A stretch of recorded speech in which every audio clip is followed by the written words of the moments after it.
Hello everyone, মই তাপসী B beauty blogger আজি নতুন ভিডিও এটা লৈছো চাও আহক এয়া হাঁহৰ মাংস যেহেতু বেছি নহয় অলপ আজি ভাবিলো যেহেতু বতৰো ঠাণ্ডা ভাবিলো আজি হাঁহৰ মাংস আমি খাওঁ আৰু কেনেকৈ বনাও এয়া চাও আহক এয়া পিয়াজ তিনটা ধুনিয়াকে লৈ লৈছো এনেকি আপোনালোকে গোটা পিয়াজ তিনটা তাতকে বেছিও দিব পাৰে মই তিনটাই লৈ লৈছো আৰু ধুনিয়াকে আৰু এয়া নহৰু আপোনালোক মই এই ফুটাই লৈ লৈছো আপোনালোকে এতকে বেছিও দিব পাৰে আৰু কমও দিব পাৰে এটো আপোনালোকৰ নিজৰ লগত কথা আৰু এয়া নহৰুখিনি আৰু ধুনিয়াকে মই এতিয়া খুনি লম যেহেতু মিক্সিত নাই খুনা যেহেতু মই খুননাতে ধুনিয়াকে এনেকে খুনি লম অলপ সময় যেহেতু ভালকে মিশ্ৰণটো ধুনিয়াকে হৈ যায় যদি মোৰ চেনেলটো চাই ভাল পাইছে লাইক কৰিব কমেন্ট কৰিব শেয়াৰ কৰিব আৰু সাবস্ক্ৰাইব কৰিবলৈ নাপাহৰিব আৰু এই মাংসখিনিত মই নহৰু যেহেতু মই খুন্দিছিলো সেইখিনি ধুনিয়াকে দি দিছো আপোনালোকে এনেদৰে দি দিবচোন আৰু আপুনি কোনে কোনে হাঁহৰ মাংস খাই ভাল পায় মোক ক'ব দেই আৰু এয়া মই কাটি থোৱা এনেকে পিস পিস কৰি ধুনিয়াকে লিঘল লিঘলকৈ পিয়াজ কাটি থলো আৰু তাতে মই মাংসখিনি দি দিলো আধা পিয়াজ মই দি দিছো আৰু এয়া মই যেহেতু ধনিয়া আৰু জিৰা গুৰি ধুনিয়াকে দি দিছো তাতে অকমান কেঁচা মিঠাতেলো দি দিছো আৰু এয়া চাওক মই হালধি গুৰি আৰু অকমান দি দিছো আৰু এতিয়া মই অলপ নিমখ দিম আৰু ধুনিয়াকে মাংসখিনি মই ধুনিয়াকে মঠি লম যেহেতু ভালদৰে হানি পালে অলপ সময় থৈ দিম তেতিয়া মানে মাংসটো ধুনিয়াকে নিমখখিনি আৰু ফুমাই যায় ভিতৰলে আৰু তেলখিনিও অলপ লাগি যায় আৰু মাংসটো খাবলৈ খুবেই সোৱাদ হয় আপোনালোকেও এনেকৈ দি দিবচোন আৰু এয়া মোৰ তেল গৰম হৈ গৈছে মই তাতে শুকান জলকীয়া আৰু তেজপাত এটা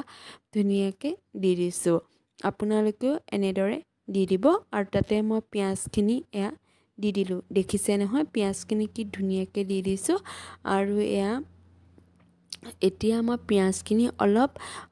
ধুনিয়াকে ভাজি লম যেহেতু কম জুইতে ভাজিব দেই বেছি কাৰা জুই নিদিব তাতে মই জলকীয়া গুৰি অকমান দি দিম আৰু এনেও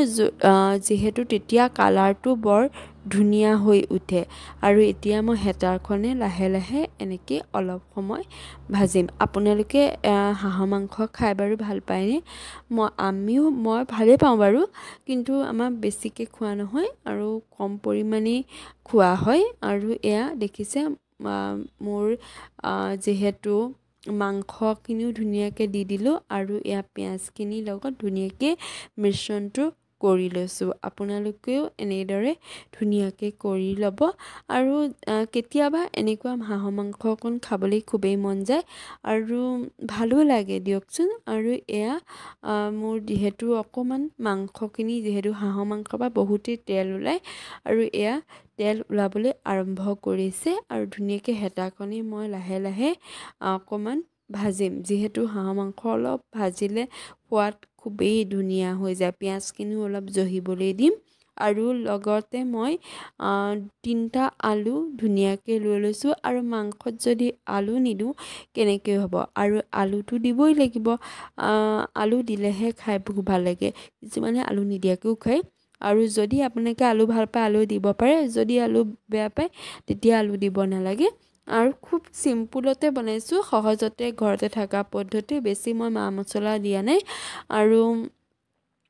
এয়া হৈছে অকমান গৰম মছলা যেহেতু গৰম মছলা দিলে খাবলৈ খুবেই ভাল লাগে আৰু সেইটো কাৰণে গৰম মছলা অকমান দিলো আৰু এতিয়া মই কাটি থোৱা আলুখিনি ধুনিয়াকে দি পেলাই মাংসখিনি আকৌ অকমান ভাজিম যেহেতু আকৌ অকমান তেতিয়া মানে আলুখিনি ধুনিয়াকে মছলাখিনি লাগি ধৰিব এতিয়া দেখিছে মাংসখিনি কালাৰি অকমান চেঞ্জ হৈ গৈছে আৰু এনেকৈ অলপ সময় মই ভাজিম আৰু এতিয়া মোৰ এয়া দেখিলে মোৰ মাংস ৰেডি মোৰ যেহেতু ধুনিয়াকে হৈ গৈছে তৰকাৰীখন দেখিলেই খাওঁ খাওঁ লাগি গৈছে ন আৰু ইফালে মই ধুনিয়াকে এয়া ৰুটি বনাই আছো যেহেতু ধুনিয়াকে ফুটফুটকে হৈ গৈছে তলটো সেকা গৈছে আৰু এয়া মোৰ ৰুটি ৰেডি হৈ গ'ল আৰু আমাৰ এওঁ আৰু দাদাই ৰুটি মাংস খাব যিহেতু মই ভাতেই খাম আৰু সেইকাৰণে মই চবৰ কাৰণে ধুনীয়াকৈ বনাই ল'লোঁ আৰু এয়া আমাৰ মাংস ৰেডি হৈ গ'ল আৰু যদি চাই ভাল পাইছে লাইক কৰিব কমেণ্ট কৰিব শ্বেয়াৰ কৰিব ছাবস্ক্ৰাইব কৰিবলৈ নাপাহৰিব